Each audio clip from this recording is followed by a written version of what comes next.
Hey there, guys. I'm Janine, 24, female.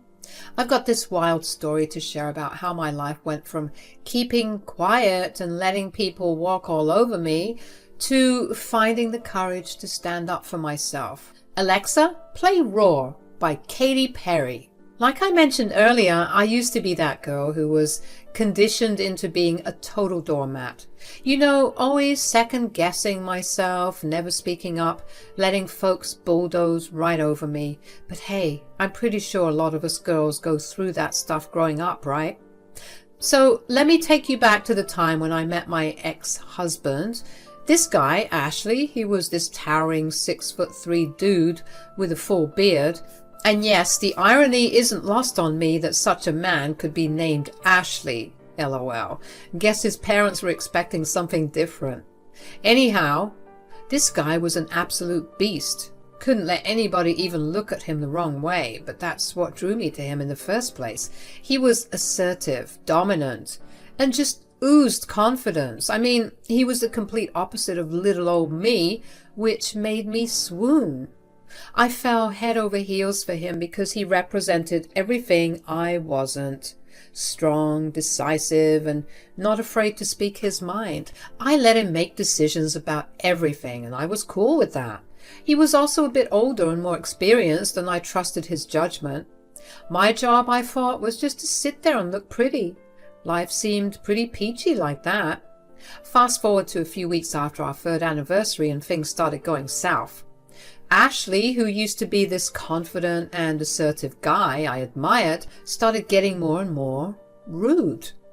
I don't know, you all. He was kind of cocky and snarky and passive-aggressive. It was as if he was constantly looking down on me. He basically did a complete 180 on me, and I couldn't wrap my head around it. What happened to the guy I fell in love with? I remember this one time when I properly started connecting the dots. Janine, we really need to talk about these household expenses. I mean, it's like you're still spending money like a kid in a candy store. Well, I thought we discussed the budget and I've been trying to stick to it. Trying, huh? It's not rocket science, Janine. It's basic stuff, really. I thought I was doing okay. What do you mean? Janine, sweetie, I thought that handling the household expenses was something you were capable of. But I guess I was wrong. Looks like I'll just have to deal with that too. Excuse me? I mean, you're just not that good with money. It's actually quite sad. Come on, Ash. You know I'm trying my best. I can learn. Learn? Janine, it's just that some people are better at this stuff than others. Don't stress yourself out too much. I can clearly see that you can't handle it. Well, I don't want you to think I'm a burden or anything. Oh, Janine, I don't think you're a burden. I just think you're, well, a bit more vulnerable when it comes to handling these things. Look, Ashley, I'm not stupid. I can learn, and I don't need you talking down to me like I'm some child. Hey, I'm not saying you're stupid, and I'm not saying you're a child, but let's be honest. Some things just aren't for everyone, and maybe handling money is just one of those things for you. Ashley, I don't want to keep arguing about this. Just trust me and let me handle the household expenses, okay? All right, Janine, if you say so. But it's just that sometimes you make it seem like you can't handle even the simplest things, you know? Fine, whatever, Ashley. Now, I ain't gonna lie, it wasn't easy for me to accept the fact that my once dreamy guy was becoming a bit of a jerk. But here's the twist in the story, folks. It was also a turning point for me. A wake-up call, if you will. I stumbled upon a flyer at my gym one day advertising these boxing classes, and you know what I thought? Why not? I mean, what did I have to lose, right? I needed a change, and I needed something to distract me from my crappy husband, and this seemed like the perfect way to step out of my comfort zone. And guess what? I started enjoying those classes like nothing else. My trainer was like a real-life Rocky Balboa, always cheering me on and telling me how proud he was of me. He'd say stuff like, Janine, you're capable of anything you set your mind to. Man, that felt empowering. It was like a switch flipped in my head. I realized that I didn't have to be a doormat to earn respect, just like Ashley. So I began to embrace this newfound confidence little by little. But here's where the drama really kicks in. Ashley started to notice the change in me, and it seemed like he wasn't too thrilled about it. It's like he didn't want me to be anything other than what he expected. He started doubling down on his aggressiveness and rudeness, which would often reduce me to tears. But here's the thing, instead of breaking me, it only pushed me further away. I'd spend most of my time at those boxing lessons, improving myself and shedding the self-doubt that I'd carried for way too long. So fast forward a couple of months, and Ashley and I were basically living like two strangers in our own house. I mean, it got so bad that Ashley was trying to shut me out completely. He'd make food just for himself, not even bothering to acknowledge my existence. It was like I was invisible, or worse, an unwanted guest in my own home. Now here's the kicker, folks. When I decided to give him a taste of his own medicine, boy did he flip out. If I did the same, suddenly he was all about yelling at me for no good reason. It was like living in a never-ending episode of a reality TV show. I'll admit, because I'm sensitive at heart, there were a couple of times when Ashley succeeded in his sick and sadistic plan to make me upset. I'd cry or just hop in the car and drive off to cool down somewhere. But more often than not, I stood my ground, which was surprising to both him and me. I wasn't going to be pushed around anymore. Then, one day, Ashley was at it again, being all shouty and judgy for absolutely no reason. And I don't know if I had just woken up on the wrong side of the bed that day or if my period was about to cut on, but that's when I just snapped. I let out all the feelings I'd been holding inside for so long. And man, it felt good. Janine, what the hell is wrong with you? I can't take this crap anymore. What's wrong? You left a dish and a fork in the sink, and the TV is on when you leave to use the bathroom. You just know how much I hate that crap. Seriously? It's just one dish, and I was coming right back to watch TV. Relax, it's not a big deal. Not a big deal? You're so irresponsible. You can't even clean up after yourself. Don't yell at me. This is the first time I've heard of you having issues with a single dish in the sink and me leaving the TV on. Why are you yelling at me like I'm a kid? Gee, let's see. Maybe it's because you act like a kid. I mean, seriously, who raised you? Watch it. Look at the big scary Janine. You think you're so tough because you take boxing classes? You're pathetic, and you're irresponsible. Oh, really, Ashley? You want to talk about responsibility? Look at you, yelling over a single dish. You're such a whiny little brat. Excuse me? You heard me. You're so freaking exhausting. Every single day with you feels worse than those medieval torture devices. Why do you insist on making my life a living hell every single day? You keep yapping like a mutt or like some stuck-up rich kid. Get a grip, man. Aren't you embarrassed of yourself? You're a freaking loser and a jerk if you think you can keep bullying your wife. And you have the nerve to call me pathetic? Me? Have you seen yourself? And for once, you all, I saw this man looking perplexed. He looked like he was short-circuiting. It was crazy, you all. That's right, Ashley. I said it. You're acting like a jerk, and it's high time someone called you out on it. If you have nothing nice to say to me, then maybe you should just go back to ignoring me. At least there was some peace and quiet in the house then. He was too stunned to speak, and I guess in some manipulative way to get back at me, punish me, he decided to go on his longest silent treatment spree, which lasted a whopping 3 weeks. Can you believe it? It was like living with a ghost in my own house. At first, I was kind of okay with the whole not talking to each other thing, like I said when we were arguing. It gave me some peace and space to thank God. But then it came time to discuss the practical stuff like household matters, paying the bills, buying groceries, and all that grown-up stuff that you do when you decide to get married to someone. So, like the big girl I am, I put my pride aside and decided it was time to break the silence and talk to Ashley. But guess what? He was still being super petty. He just wouldn't say a word. It wasn't until the third week of this nonsense that he finally decided to speak up, and oh boy, when he did, it was a bombshell. He told me that his parents were coming to stay with us for about a month. Apparently, their house was undergoing some treatments by pest control and exterminators. Why? 'Cause they had a full-blown roach infestation, so they decided to put up with Ashley and me for a while. Let me tell you, my stomach did a somersault. Now, you might be thinking, Janine, what's the big deal? In-laws visiting, no problem. But hold on a second, 'cause here's the kicker. My relationship with my in-laws hasn't exactly been sunshine and rainbows.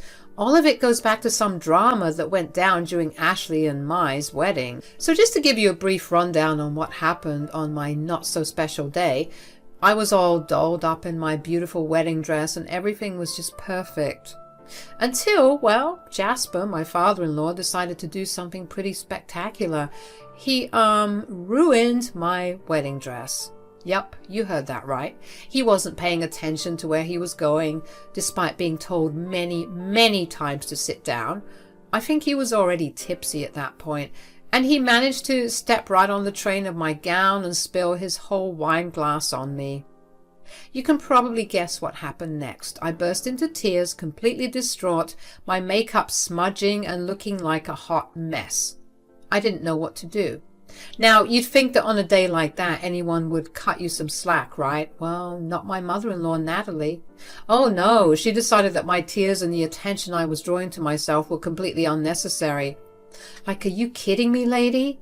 So she started shouting at me, which made me cry even harder. Can you imagine? I looked like a mess on my own wedding day. It was awful. We had to delay everything while someone ran to grab a simple wedding dress for me, and we had to get the makeup artist to redo my makeup. Yes, we had to pay double. So instead of being this beautiful and joyous occasion, it turned into a total disaster. Guests were disgruntled, I was depressed, and my in-laws were fuming for whatever reason. Ever since that fateful day, I've tried my best to steer clear of my in-laws. I mean, who wouldn't? I never got an apology for the way I was treated on my special day. It still stings, And when I look back on it, I can't help but realize that Ashley didn't really do much to stand up for me in that situation, despite all the dominant, protective, and macho man claims he used to make. So when he told me that those two demons would be staying with us for a whole month, I almost started hyperventilating. There was no telling what those two were going to do. And with the presence of Ashley as well, it looked like I was going to be thrown into a lion's den. I knew that I had to do something to make sure I was going to be okay in the end. The day the in-laws were set to arrive had finally come, and you can bet I was nervous as all heck. I mean, who wouldn't be? And of course, as soon as they got there, it was like a hurricane of criticism. Natalie, with her eagle eyes, started criticizing everything she laid her eyes on in the house. From the curtains to the carpet, nothing was spared. Jasper, on the other hand, couldn't resist making snarky, rude comments. He even went as far as reminding me of my traumatizing wedding day. Real classy, right? But wait, there's more. Ashley, my darling husband, decided to join the party too. He'd often egg his parents on and laugh along with their rude jokes and comments. I mean, really, it was like a circus of rudeness, and it was slowly chipping away at me. Even though I was becoming a stronger person and standing up for myself, those words were cutting pretty deep. It's like they knew my vulnerabilities and were poking at them on purpose. This nonsense went on for about a week, and by that point I was already exhausted. I was being forced to cook and clean for everybody, and it seemed like everyone around me was leaving a mess on purpose. It was like they were trying to humiliate me, making me clean up after them as if I was some sort of Cinderella. Well, Janine, I must say, your decorating choices in this house are unique. Yeah, you said that when you first came here, Natalie. Thanks once again. I think our home has character. Character, eh? More like a cry for help. Dad, that's a good one.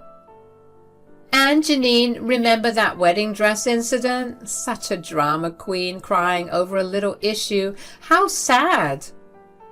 Can we not bring that up? It's in the past. Why are we even talking about it? Oh, hush, it's called reminiscing. Why do you have such a stick up your... I don't have a stick up anything.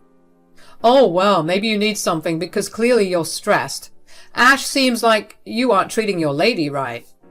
Well, how could I, Pa? I mean, look at her. She really let herself go, and she's only 24. Careful now, or people will think that you abused her and let her get like this. Huh. She's been doing that all by herself. I told you how she's been ignoring me, right? Just sulking all over the house, getting wrinkles and frown lines like great Aunt Maggie.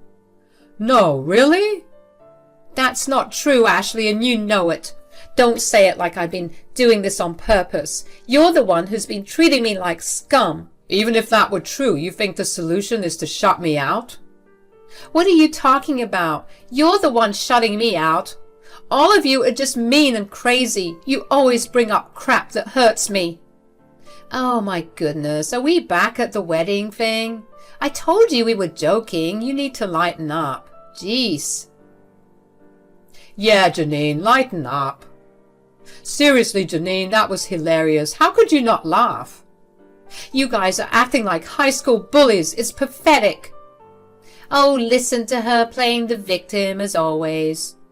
Victim? More like a loser.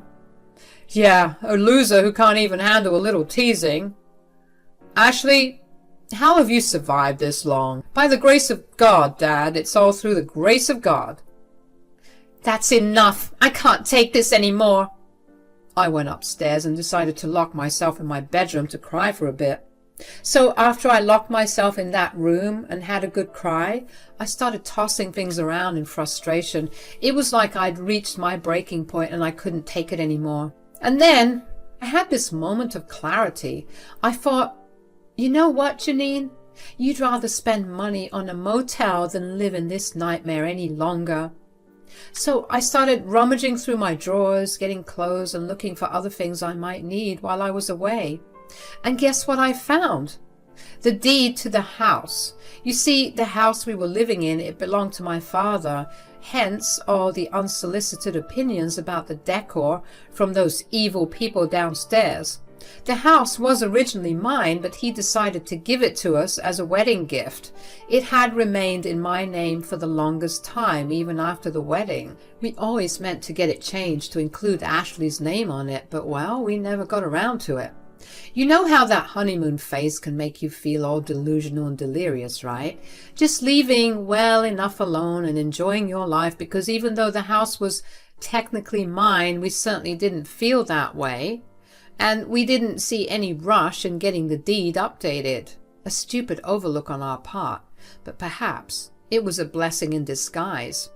I had an idea. I decided to come back downstairs and face my attackers, and when they saw me heading back, they started in with their jokes again. But this time, I wasn't having any of it, and that's when Natalie told me. Janine, since you've been away, we've been thinking we kind of like it when you're not around. You just have this negative energy about you that makes everyone sick. I'm so sorry to say it, but I think it's time for you to leave. What? Your negativity is affecting everyone and everything here. We want to play happy family with our son, and we haven't seen him in ages, and you're keeping Ashley away from us. Yeah, I second that. You're ruining everything. Yeah, it's getting pretty bad. Sorry, guys, what can I say? I'm living in hell. Then they all burst into laughter like a gaggle of schoolgirls. Ugh. But little did they know I had a trick up my sleeve. You know, there's no point in voting on whether to kick me out of this house because you guys have no say here. What do you mean? I showed them the deed which I had been holding behind her back the entire time. I mean, it's my name on the title deed. This house is mine, so I can do whatever the hell I want. Oh, for crying out loud. Really, Ashley? You didn't get the deed updated? Well, we were going to. Save it. You're just as pathetic as she is. At least she's smart. Shut up, Jasper. All right, Toots. What do you want? You want us to stop joking with you? Fine. Actually, I would like for all of you to get the frick out of my house. You can play happy family with your son on the street. Natalie, Jasper, and Ashley looked seriously worried when they realized I wasn't joking about kicking them out of the house. Panic started to set in, and good Lord, did it feel good to see the looks of complete fear on their faces. Ashley seemed desperate. His eyes were darting around and looking at his mommy and daddy for reassurance, as if they could magically change the situation. Jasper attempted some damage control, somewhat apologizing and suggesting that maybe they had taken things too far, and saying that from now on they wouldn't tease me. But it was too little too fricking late. He was clearly trying to mend the situation because they were practically homeless, not because he had a single remorseful bone in his body. Natalie, on the other hand, was eerily quiet for once, too embarrassed to open her mouth about being caught off guard, I guess. Checkmate. She started blubbering out some excuses, saying they were a bit stressed and tired, so perhaps they took things too far. But I wasn't in the mood for excuses. I told them they had 20 minutes to pack up their things and leave. I even added that I'd send some of Ashley's stuff to his new address, assuming they could find one. Ashley started pleading with me, telling me that I was being ridiculous for doing this, but when he saw I wasn't budging, he was getting even angrier, saying that he wasn't going anywhere. And that's when I threatened to involve the cops, and that's when everyone knew for sure that I was being serious. And then Natalie, could you believe it, started calling me evil and demonic for wanting to kick them with no place to go. Oh, so when she was kicking me out, where did she think I was going to go? The cognitive dissonance on these people is crazy. I shouted back, calling her disgusting and cursing like there was no tomorrow, which made everybody blush. But I didn't care. These people had the gall to disrespect me in my father's house, and I wasn't having any of it. Eventually, I watched from the window as they awkwardly stood in the driveway, calling an Uber to take them who knows where. And you know what? It felt like a weight had been lifted off my shoulders. When I got bored of seeing them looking pathetic and cold outside, I went on the internet and started searching for divorce lawyers in my area.